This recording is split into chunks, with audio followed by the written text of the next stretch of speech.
It's another WRAL weather alert day. We have a flood watch that goes into effect. I'll show you how the rain moves across our area and how much you could see where you are.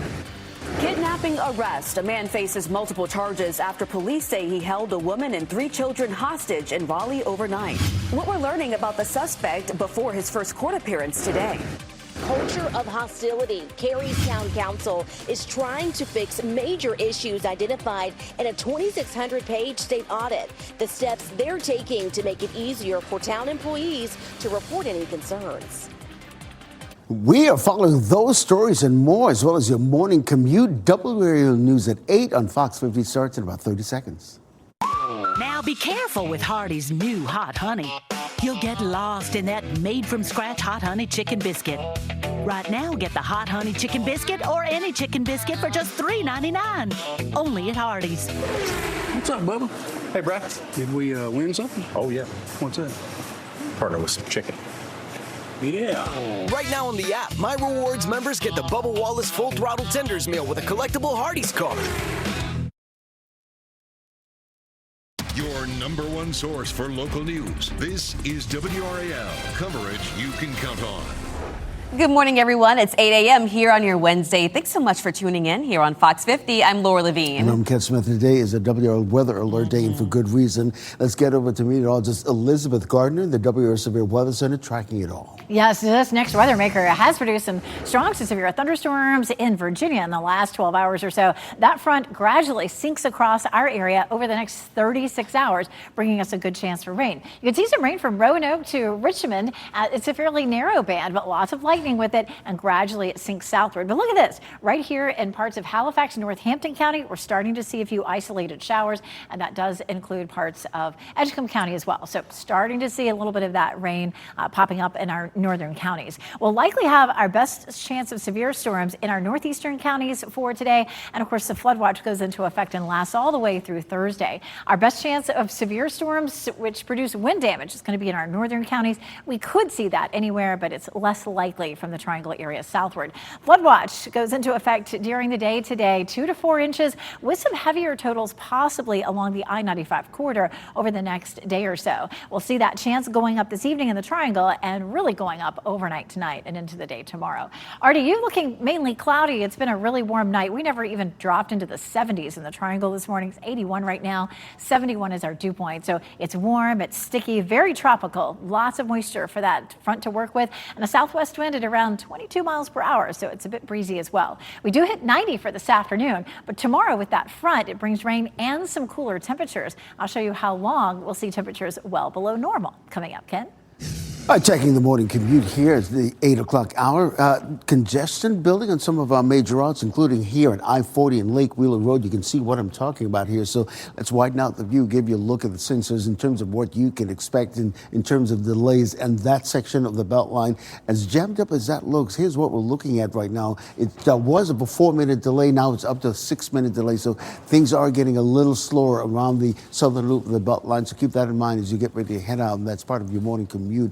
Things are even more jammed up on the northern loop of the Beltline because between Six Forks Road and the I-440 87 interchange, you're looking at a 10-minute delay over the Wade Avenue.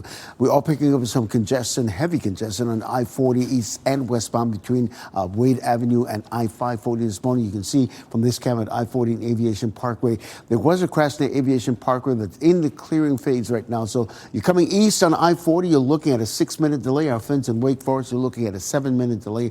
All the other major routes, I-87, I-40 west coming in out of the Garner-Johnston County area, relatively delay-free at this hour. You're getting ready to head into the car. Tune us in on the radio, 101.5 HD3. Ken, thank you. Raleigh police are investigating after a man who was shot walked into a convenience store. This is video from the WRAL breaking news tracker around 3 a.m. at the Speedway on Jones Sausage Road. Investigators believe the man's wounds were from a shotgun. Officers are still searching for a suspect, and the man is expected to be okay. A man is due in court today on a long list of charges after police say he held a woman and 3 children hostage overnight in Raleigh. The WRAL breaking news tracker was at that scene last night outside a home on Pin Oak Road, that's just off of New Hope Road.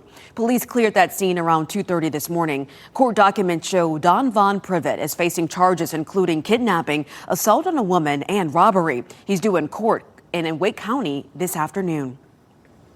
New this morning, Durham Academy says one of its athletics coaches was charged with possession of child pornography. The school confirmed to WRAL that the person worked as an assistant middle school track and field coach this spring. The school says there's no information to suggest the charges are related to any Durham Academy students, families, or school activities. We are working to confirm the name of the person who was charged. Wake school leaders say they are working to find out who is responsible for building 3 schools decades ago that are now deemed structurally unsafe. Let's get to WRAL's Ali Candlebar. She's live outside Davis Drive Elementary this morning. And Ali, this situation could involve potential legal and financial consequences. That's right, Ken. And Wake school leaders say staff are combing through records trying to find out who the contractor is that built Davis Drive and 2 other schools in the district more than 30 years ago. And we can see that crews are getting ready to start up those emergency repairs inside. Now, emergency repairs on those schools are expected to cost $5.8 million, $5.6 million rather. At Davis Drive and Creech Road, repairs are scheduled to be done 3 days before students return to class. At Durant Road, a year-round school, students will have to move to Abbott's Creek Elementary until August 17th. If work isn't done on time, leaders say the plan is to burn through bank days and teacher work days, then move students to other locations. Superintendent Robert Taylor says the repairs are extremely important.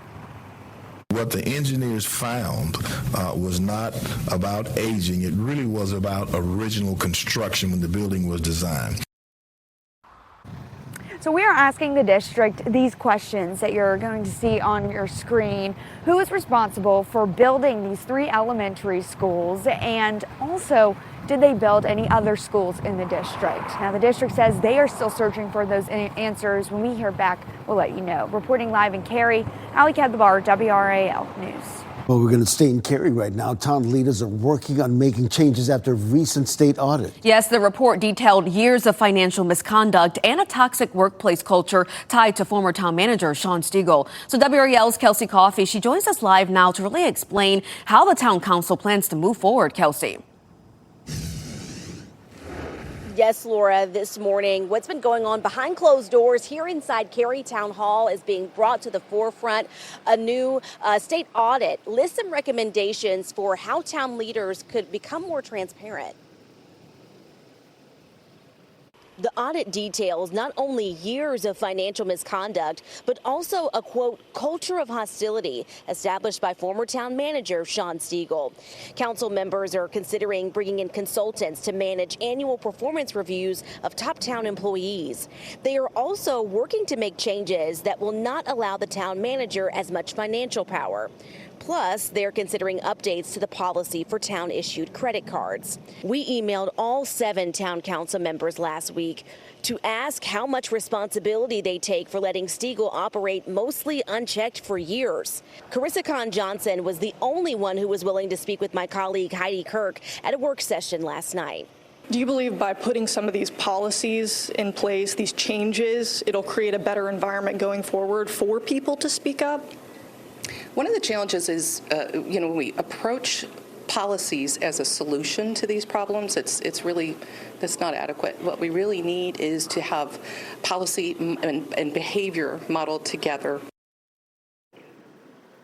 Town leaders are scheduled to meet tomorrow to discuss a new policy that could possibly protect whistleblowers. Kelsey Coffey, WRAL News, live in Cary.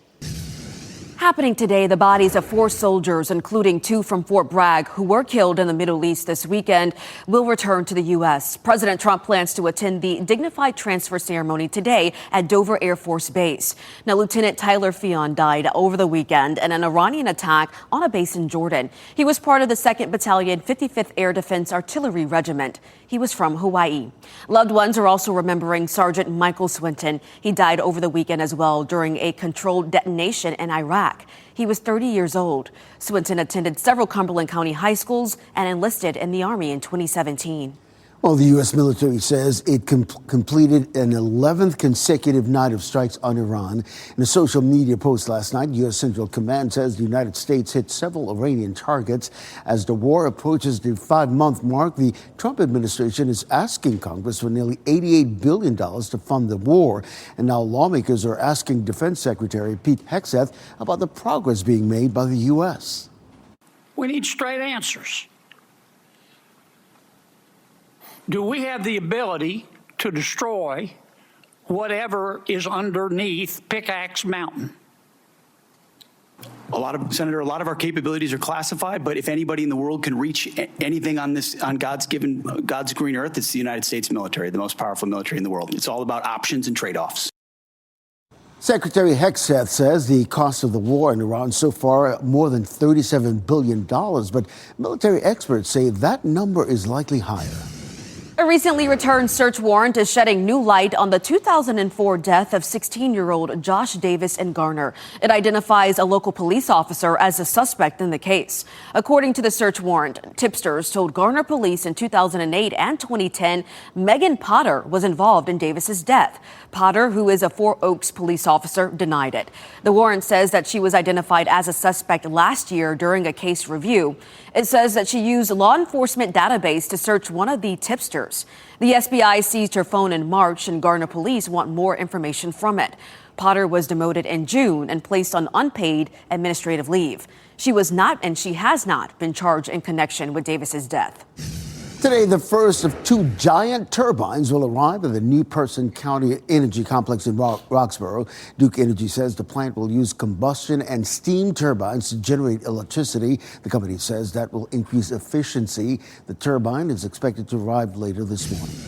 Your time now, 8:11. Getting ahead of the curve, the U.S. House is trying to avoid a government shutdown months in advance. The work being done to get a bill across the finish line before the November elections.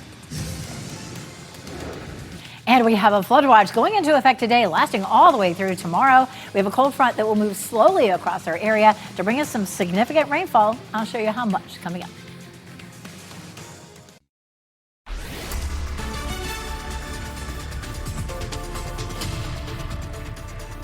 8:14, our next weather maker is this cold front. It did bring some severe storms and a lot of heavy rain to Virginia overnight. It will gradually sink southward and help to bring us some rain today and linger in the area tomorrow. So that gives us a chance of some heavy rain and possibly some flooding. Already beginning to see just a little bit of light patchy rain developing here in Halifax and Northampton County. Also a little bit there in the eastern part of Edgecombe County. We'll widen out the view and take a look at our flood watch. And that goes into effect today, first in the north and later in the evening down to the south. 2 to 4 inches by late tomorrow with some higher totals possible, especially in our eastern counties. Our chance of rain starts to creep up a bit later on this afternoon in the Triangle. However, it's likely to start earlier up near the Virginia line.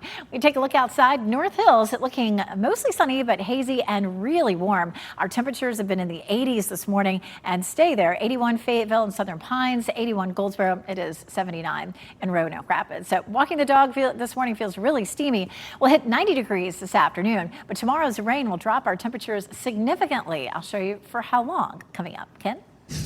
Elizabeth, happening now in the WRAL Traffic Center. Boy, we got a situation brewing in I-40 eastbound right there at Harrison Avenue. You can see that crash blocking a couple of lanes there on I-40 eastbound coming into Raleigh this morning. So here's what we're talking about in terms of the delay time. You're looking at a 6-minute delay coming into Raleigh. So as you saw from that live traffic cam, the traffic is getting through, albeit at a slower pace than you might like. So 6-minute delay, keep that in mind as you head out the door.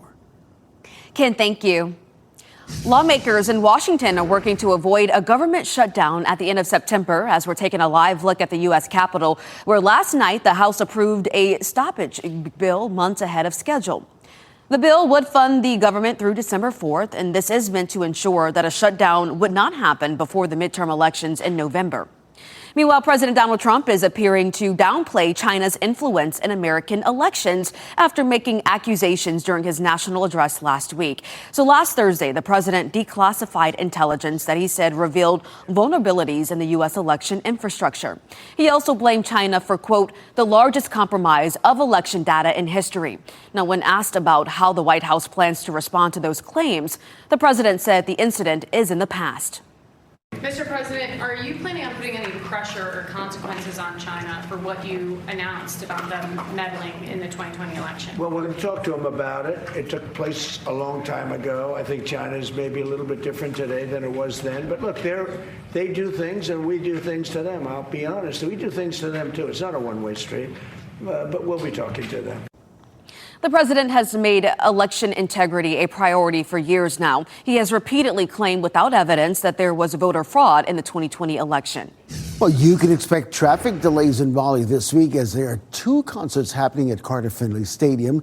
Guns N' Roses will play that stadium tomorrow night. Then Noah Kahan will perform Saturday night. The parking lots open at 1:30 both days. Traffic is expected to be heavy from 12:30 to about 6:30 in the evening. And if you're going to either event, organizers are asking that you arrive early and pay for your parking in advance.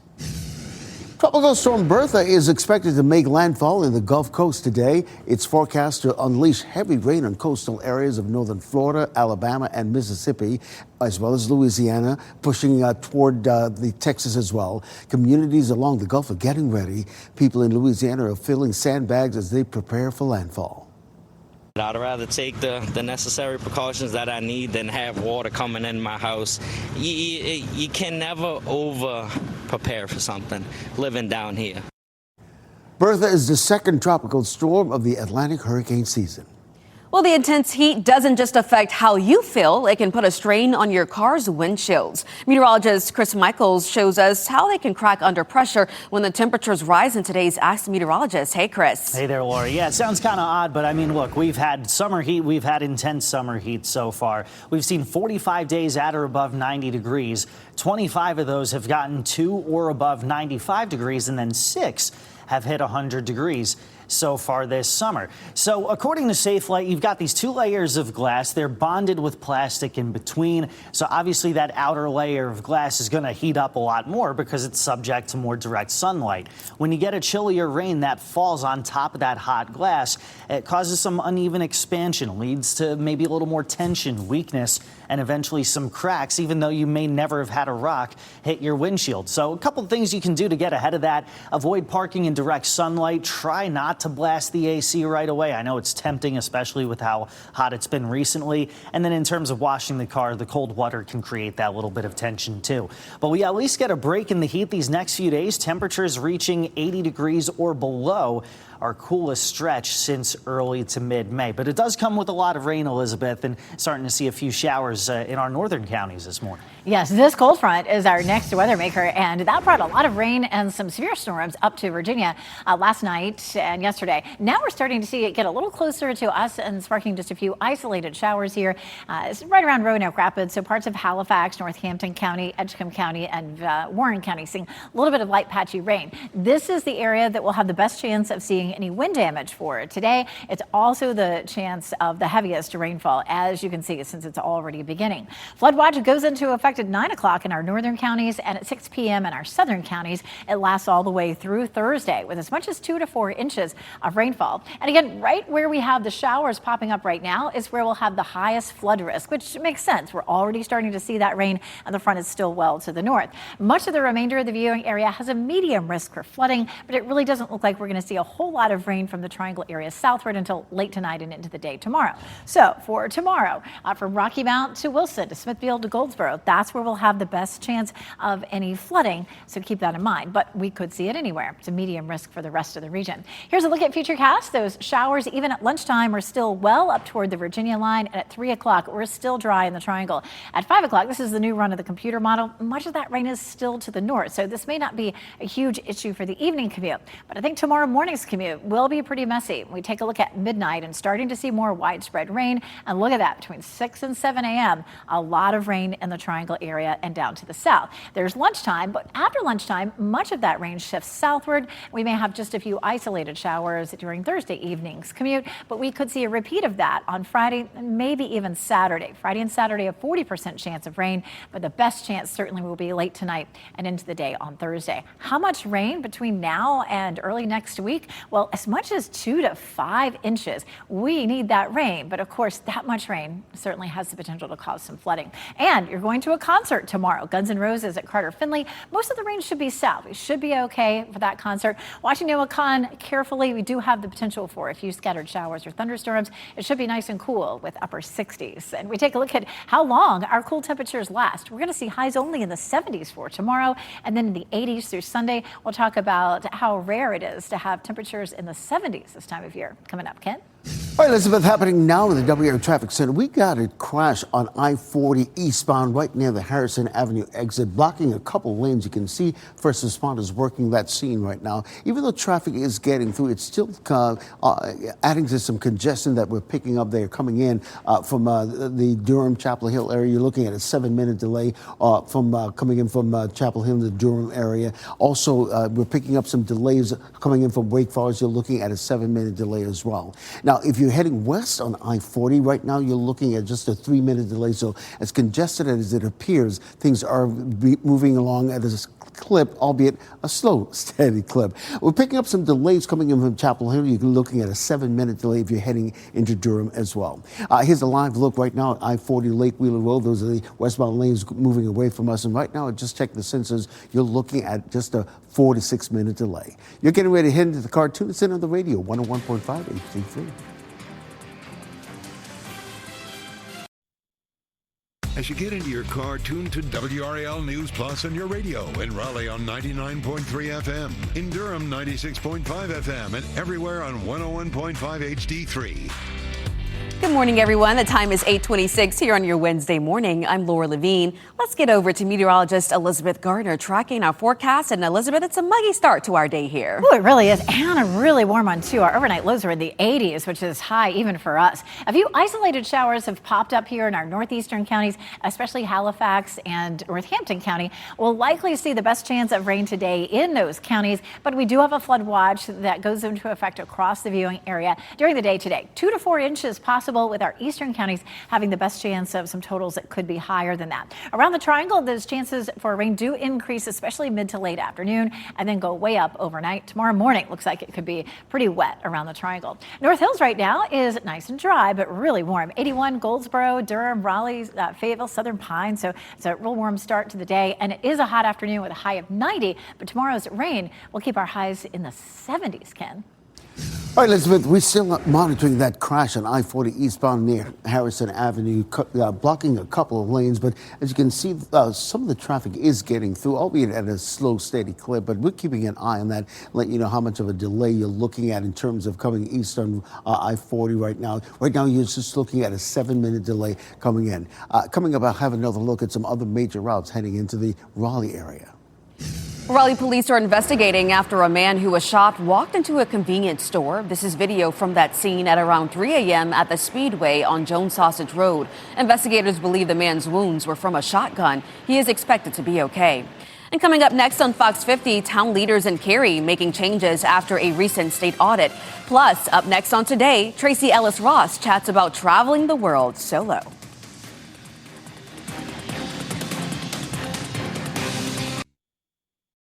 It's another WRAL weather alert day. We have a flood watch that goes into effect. I'll show you how the rain moves across our area and how much you can see where you are. Kidnapping arrest. A man faces multiple charges after police say he held a woman and 3 children hostage in Raleigh overnight. What we're learning about the suspect before his first court appearance today. Demanding accountability. Questions about who built the 3 Wake County schools that are now deemed structurally unsafe. The search for who was responsible for that faulty construction 30 years ago.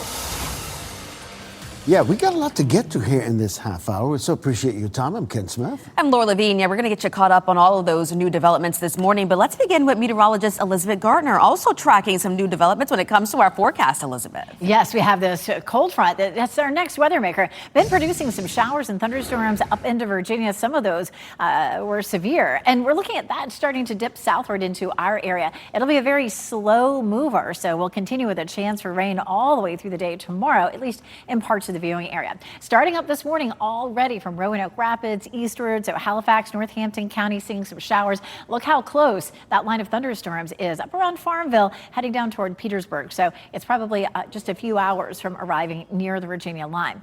We'll likely have the potential for some severe storms in terms of wind damage in our northeastern counties for today, starting as early as lunchtime, and then that flood watch in effect through Thursday. This is a look at our severe threat in yellow. That's where we'd have the best chance of some wind damage. Couldn't rule it out in our southern counties, but it's more likely up near that front today.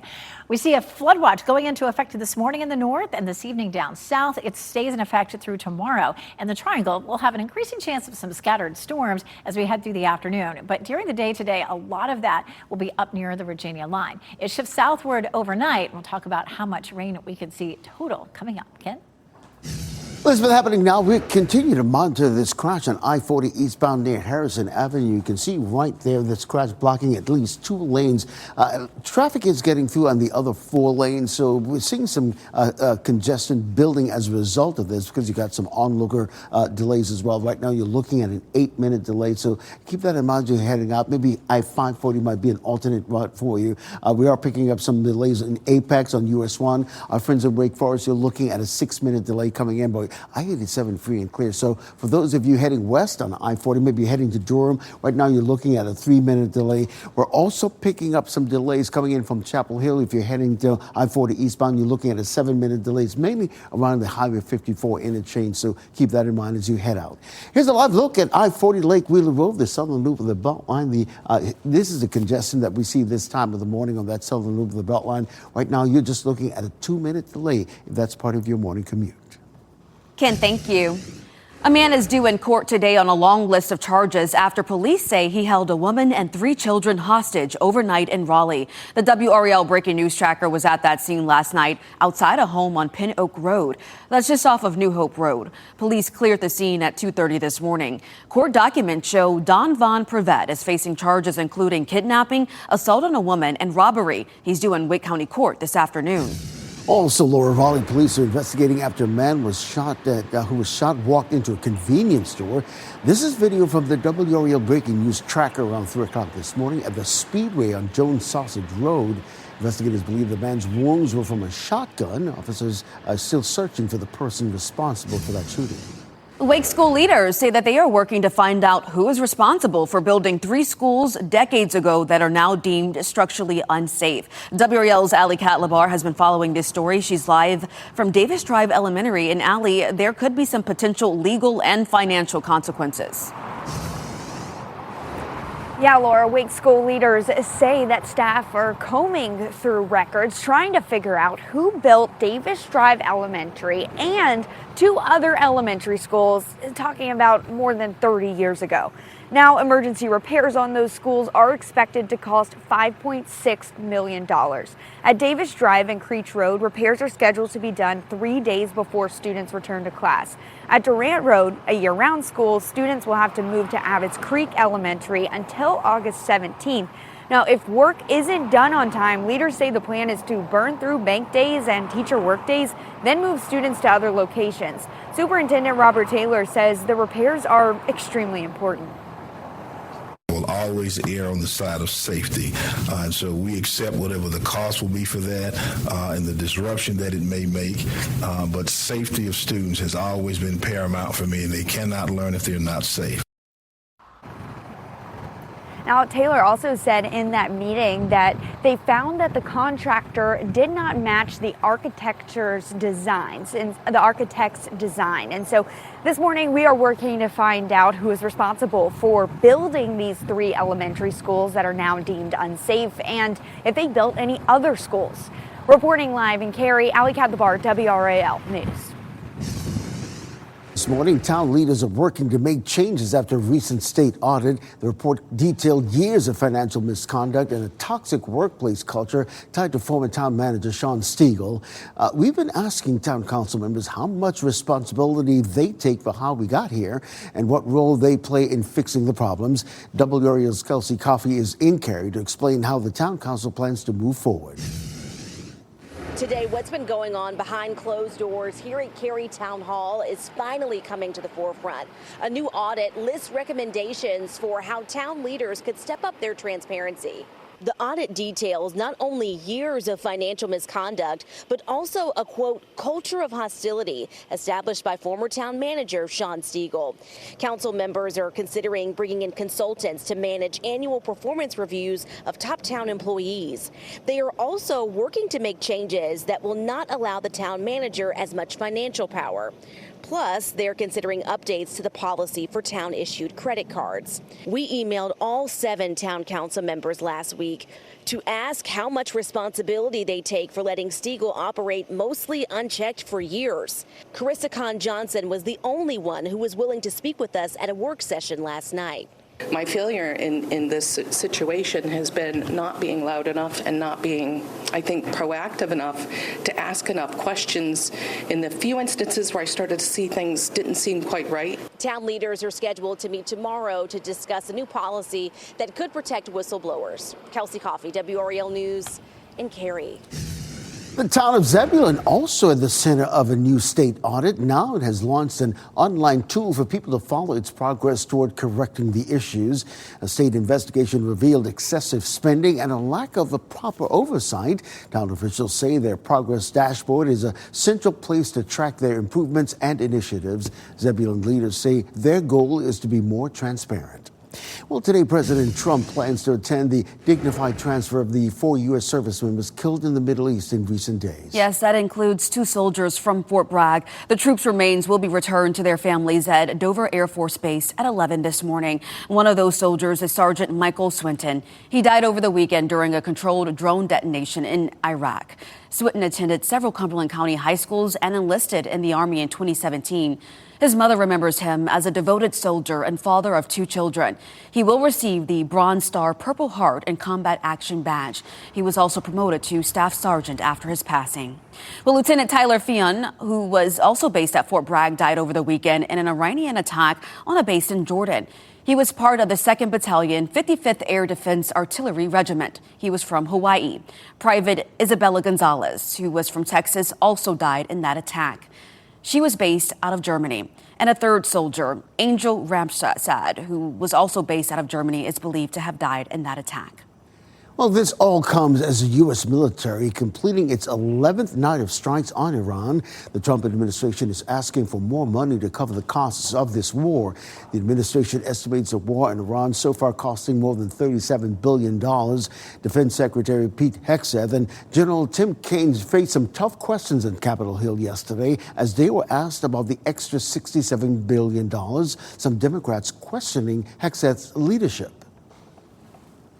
You, sir, are the failure. You don't have a long-term plan to actually win this war. Win the war. The men and women are going to be able to do it, but they need to have leadership. When will you show leadership? When will you show leadership? Why don't you show some leadership and stand up to your fellow Democrats who won't fund the troops, who stand and play partisan politics while you don't give us the money? Meanwhile, the fighting in the Middle East is spilling into U.S. allies. Iran says it targeted Amazon's data infrastructure in Bahrain, as well as radar systems in Kuwait. Iran-based Houthis in Yemen have also declared a Red Sea blockade on Saudi Arabia. Today, we will learn how much the cyclospora infections are growing in our area. The state health department is now using the word outbreak. Now, we'll get new data today about the number of cases in Wake County. So far, 350 have been confirmed. Across North Carolina, there have been 561 cases. That's nearly double what it was last week. The state health department says lettuce is not its primary focus right now. Instead, it says there are likely several food sources contributing to the rise in the cases. There are certain foods that we believe are implicated based on the frequency with which they appear during our interviews, but it's likely more than one. The health department says it has sent hundreds of samples to the CDC for testing. So far, there's no word on whether there is a link to other states. And you can count on WRAL to keep you up to date on everything you need to know about those cyclospora cases. On our YouTube page, we have everything that you need to know about the outbreak, including what you need to look for so you don't get sick and how schools right now are working to keep your kids safe. We'll also have all the new information about the spread of the parasite and the search for a source in our evening newscast starting at 4 p.m. Well, time now 8:40. Coming up, autopsy results. New findings will be released today in the death of 18-year-old Nolan Wells, while the family's attorney says today's release could provide critical answers in the teen's disappearance. Plus, calls for housing assistance. 5 on Your Side shares the surge in calls for support and what's being done to help neighbors in need. And we're going to check in with dual Doppler 5000 radar. A couple of showers popping up in our northeastern counties and a line of storms in Virginia. That will head southward. I'll let you know when you're going to see some of that heavy rain and how much coming up.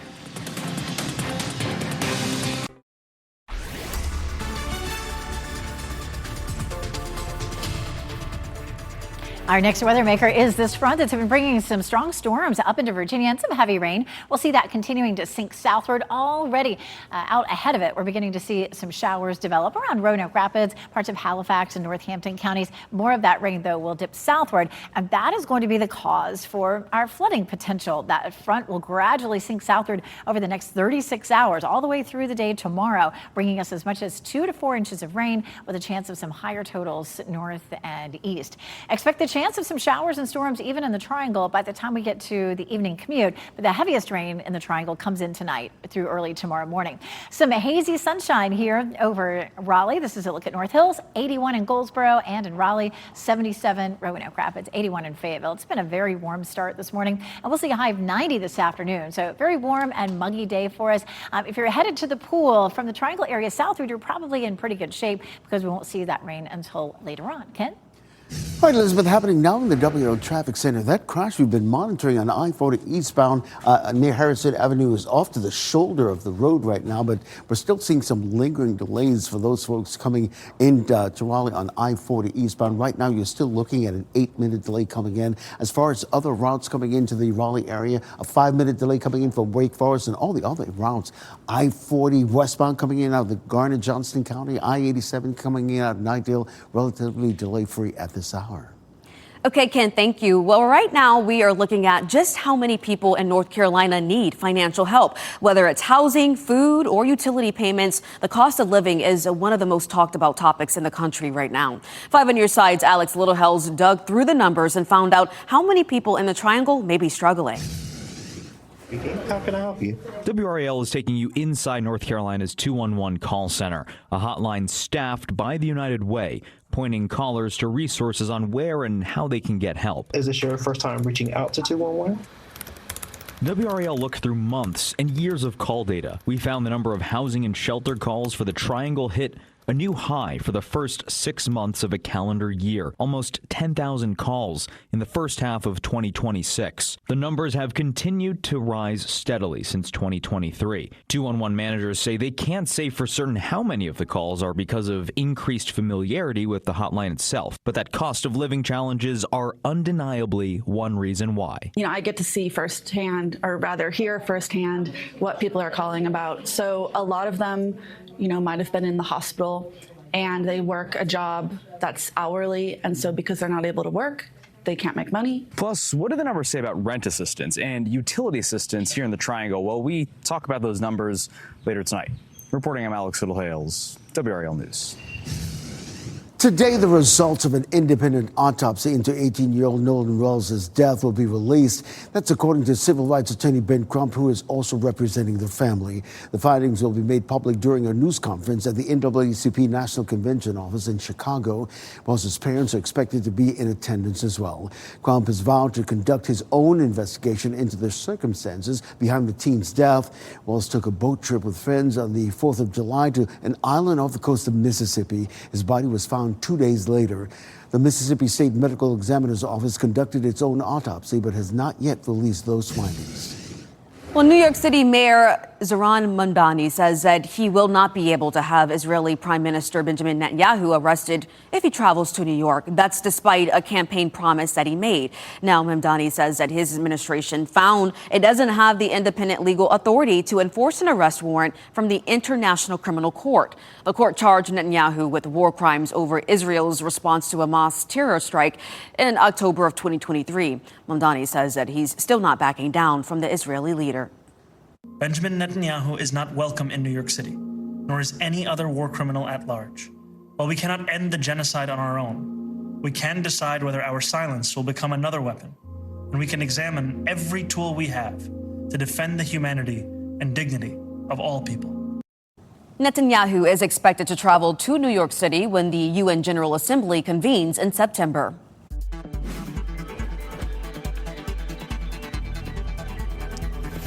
All right, new details in the LeBron James sweepstakes. And Mr. Beast ties the knot. Here's a look at what's trending, starting with this. YouTuber Mr. Beast is married. He posted these photos of him with his wife, Thea Boysen? Okay, on YouTube with the caption, "I found Mrs. Beast." I love it. According to People magazine, the couple got married in a small ceremony last week in native British Virgin Islands. That was my read. I'm from the British Virgin Islands. Oh, that's right. I was like, my native. I'm from New Orleans. Yeah, the couple got married on Necker Island in the BVI, which is owned by Sir Richard Branson. They met back in 2022 and got engaged in 2024. Mrs. Beast. Yeah, I love it. Congrats to them. Well, now to LeBron James' sweepstakes. Basketball fans are still wondering where he's going to play next year, and some teams are doing the same thing. ESPN reporting the Miami Heat accidentally posted a live stream link for July 27th on YouTube titled LeBron James Introductory Press Conference. Well, the team confirmed to ESPN, yeah, that was a mistake. Was it, though? Well, Miami is one of the teams considered to be in play for the basketball legend, so we'll see. Yeah. Maybe did they slip up? I don't know. Slip that out there and try to convince him to come back to Miami. Who knows? Yeah. Well, we'll see when he actually makes the announcement where he's going. All right, let's switch gears here and check on the forecast with meteorologist Elizabeth Gardner. And Elizabeth, no Miami weather here right now. Yeah, we're looking at a hot day today with a high around 90 and humid conditions. We do have the potential for some scattered showers and thunderstorms. Notice we're beginning to see some rain around Roanoke Rapids. We had a few showers there around Halifax County into Northampton County. All of this is coming from our next weather maker, which is a cold front that's up to the north. And this is going to bring us the chance of some showers and thunderstorms. Some heavy rain in our forecast over the next 36 hours, all the way through late Thursday. Our severe threat for today is up near the Virginia line. This is where we'd have the best chance of seeing a few storms that could produce some damaging winds. It's possible in our southern counties too, but just more likely up there to the north. Here's Futurecast kicking things off this morning. We do still have that line of thunderstorms up to the north. It will very gradually sink southward across our area. At lunchtime, it's still to the north and will likely be relatively dry in the triangle area during the evening commute. Notice the chance of a few of those cells starting to sneak down as far south as Durham or Raleigh and Rocky Mount. And then that front continues to sink southward and the rain begins to intensify right around midnight in the triangle. It may end up waking people up. It's going to be heavy. We'll probably have a lot of thunder and lightning with it. 7 a.m. Look at how wet it is in the triangle. So definitely looking at a wet morning commute for tomorrow. By lunchtime, that rain begins to shift southward and that front lingers across our area. It'll be a bit drier during the evening commute for tomorrow, and then a few isolated showers popping up for us on Friday and maybe even into Saturday. Rainfall potential kind of all over depending on which model you're looking at. The American model is a little bit low for the triangle, but has some heavier totals for some of the other parts of our viewing area. The European at almost 3 inches, and Futurecast, our in-house model, is at least 3.5 inches. So again, we're looking at 2 to 4 and maybe some higher totals. Right now, it is hot and sticky in downtown Raleigh, 81 with a dew point of 71, and we do climb to 90 this afternoon. Our normal high is 91. Tomorrow, a whole different story. Look at that. We dropped down to 77 degrees. The last time we hit 77 was June the 2nd. That's the last time we had highs below 80 degrees. Tropical storm Bertha, the 8 a.m. advisory, still winds at 50 miles per hour, getting ready to move right across the southern coast of Louisiana. Winds will die down as it moves into the coast of Texas, where it will dissipate. Our cool temperatures that begin tomorrow last well into the weekend with highs near 80 again Friday and Saturday. Laura? Elizabeth, thank you. And before we go to break, here are the winning lottery numbers. We'll have another check on weather and traffic next.